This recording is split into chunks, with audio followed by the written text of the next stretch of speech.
Hello and welcome back into Jambar TV. I'm Elizabeth Koss, the Lightning McQueen for today's episode of the first time, honestly, that we've ever done a cooking segment alongside. Hi everybody, I'm Austin Caroline, otherwise known today as Dr. Graveyard. All right, well, Austin, today we're going to be doctoring up ourselves some apple crumble or form of apple crisp, as it's known, but a really simple, really condensed version for you guys who are living in a dorm or an apartment on campus. And this recipe was all given to us by our business manager, Mary Doda. So Mary, if you're watching this, thank you so much, Mary, because trust me, guys, this recipe is delicious, and it's the perfect way to round out your Halloween night or evening.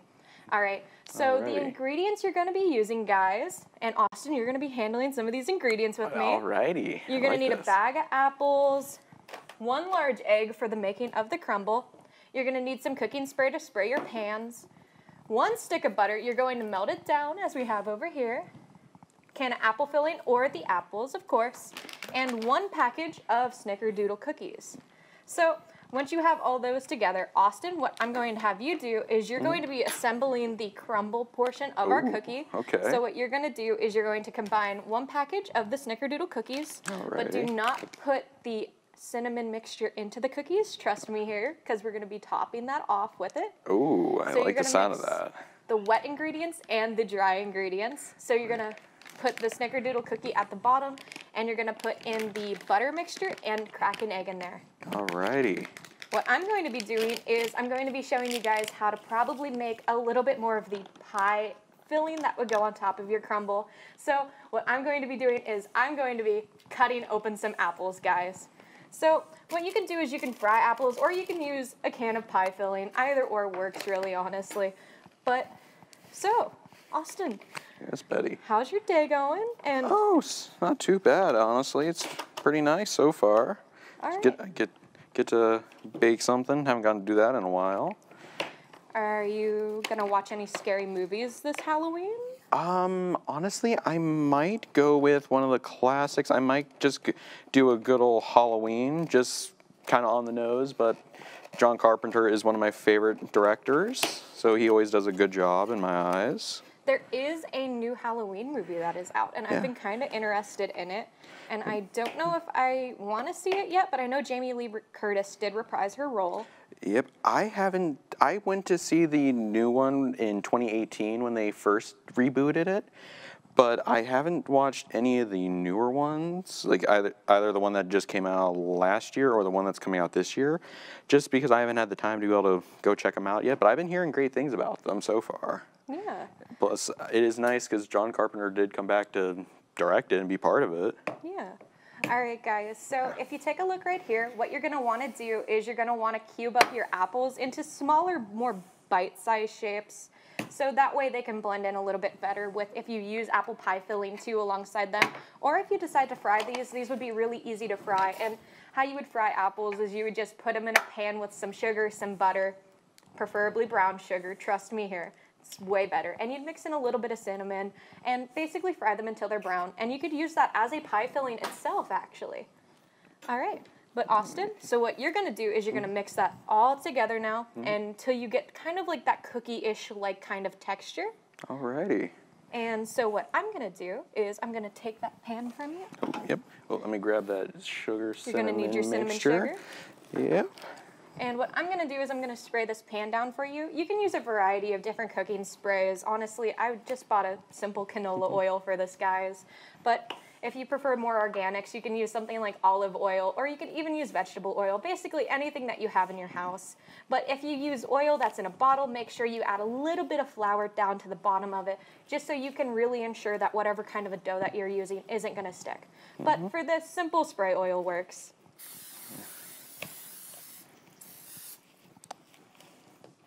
I don't know about you, but I think it's the apple filling that I'm starting to smell, but it's already smelling great in here. Just wait until we open up that cinnamon pack and top everything off with that, Austin. It's one of the best smells that I think I've ever had in my house. Oh, I bet.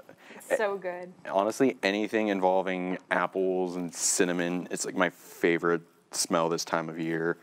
Because back when I was actually a kid, my family and I, we used to make our own applesauce every year. And we would just just can it. We used to put in a lot of cinnamon because we all loved the cinnamon. Yeah. We used to just, honest, we were those people that would just like, hey neighbor, just have some applesauce from us. Yeah.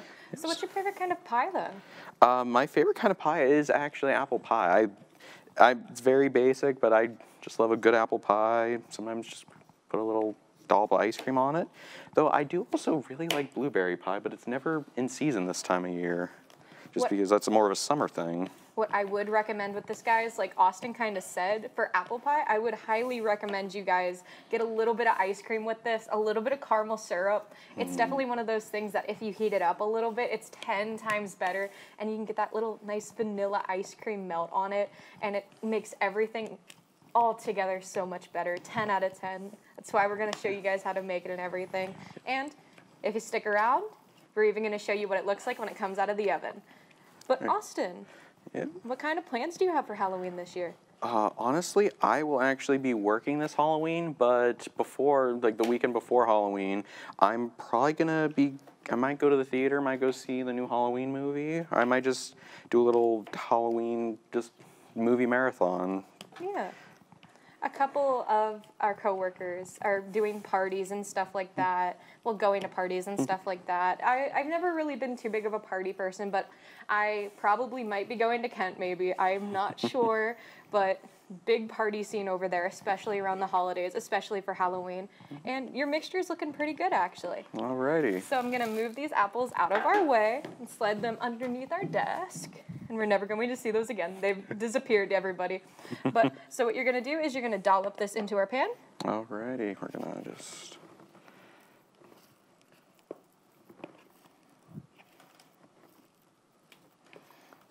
And so, guys, as you can see, what you really kind of want to do is you just kind of want to get everything into the pan, because what you're going to do is you're going to lay it out down flat and use this kind of as like a cake base almost. Get that off the edge there. I think that's a lot of what we could get from in here. Yeah, it's okay if you don't get everything, but what I'm going to do is... Set that off to the side. Yep, what you're going to do is you're going to start... Don't use that one. Just moving it out. We're going to save that one for later. Ooh. But what we're going to do is you're just going to kind of push everything to the edges, really, because you want it to get to the edge. Because when you bake this, what it's going to do is it's going to kind of rise against kind of like the sides of your pan, guys. So it's going to kind of shrink and condense. So you want to get it as close to the edge as you can so you can get really everything out of this as possible.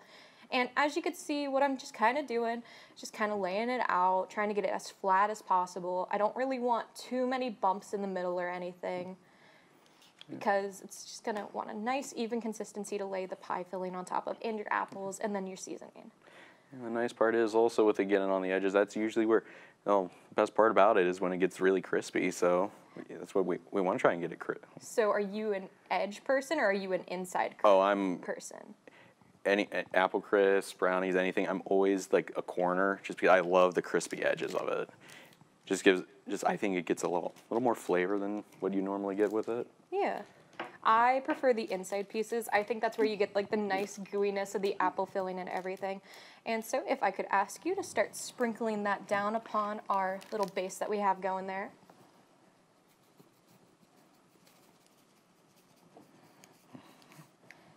As you can see, guys, you just kind of like want to sprinkle it everywhere that you can.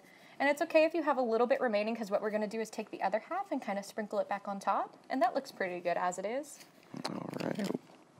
So what I'm going to start doing is I'm just going to lay out a couple apples on the top. And it's okay if they're not all together and stuff like that. If you start to move them around, I'm just going to probably put 3 in a row and stuff like that. So that way you can get a nice little even, occasionally like a little taste of a little bit of a freshness, you know, because apple pie filling isn't necessarily the freshest, most clean bite of any kind of a filling that you guys could have. But I'm just going to lay them out nicely, and then we're going to put the apple filling on top of it and space it out real nicely. I'm really glad that we're using Granny Smiths in this, just because they're just, I mean, it's, when it gets baked down, it's going to, it's going to give it a little extra crispness in it, even though it'll also get a little mushy. Yeah. But it also gives it a nice tart taste to it, which is why I love using Granny Smiths in anything just to get that extra little contrast from tartness. You could use any apple for this, honestly. Like, if you didn't want to buy the pie filling, you could buy, like, the Red Delicious apples and, you know, fry those out. But I agree. I think the Granny Smith apples are probably the best apples you guys could use for this. And that's why I bought the Granny Smith apples, because that's my preferred taste, and I figured that's probably the most common one that you guys could probably get out of these. But, so what you're going to want to do is you're just going to kind of slather it all over the top, get all the filling that you can out, and smooth it over. And it's okay if it's uneven for the filling, because what's going to happen is when you bake it, it's going to become a little bit more of a, kind of like a sauce on top. Ooh. So as you guys can see, it's starting to come together. And you can see the pokes of like the real apples in the bottom and stuff like that. You could do this with all real apples, fried apples, canned apples, and any apple. So what you're going to do is you're going to take the rest of our apple, of the cinnamon top that you have for the snickerdoodle cookie, and what you're going to see Austin do is he's going to sprinkle it along the top. That kind of acts as a little bit of the crumbly portion, and it just really helps combine the flavors all together, guys. I don't know about you, but I love cinnamon. It's such a great aromatic. It tastes good. It's just a nice overall addition to pretty much anything for the fall.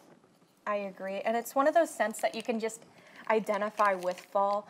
I personally am more of a pumpkin person. I like pumpkin pies. I like the smell of like nutmeg especially.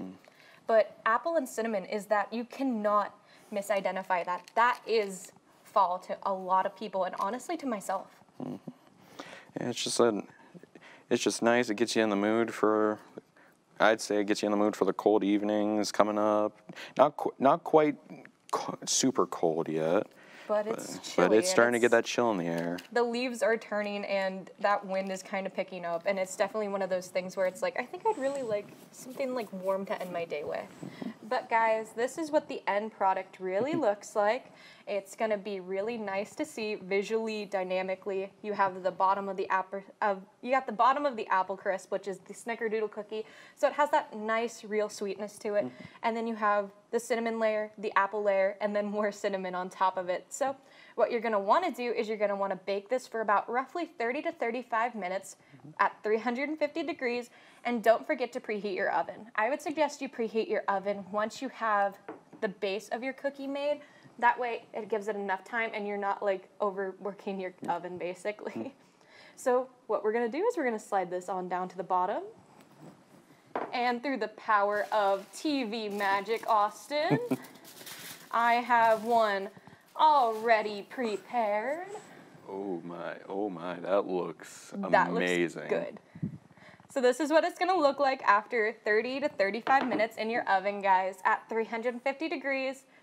I would highly suggest you block this out. You put a little bit of ice cream on top. You put a little bit of caramel on top.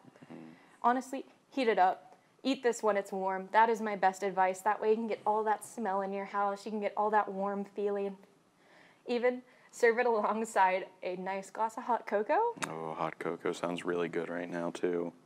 But that's how you make the apple crumble, guys. We hope you enjoy this. Austin, thank you so much for joining me. Thank you for letting me hop onto this. This was amazing. And I don't know about you guys, but I'm going to cut myself a slice of this. Ooh. Austin, would you like a piece? Oh, yes, please.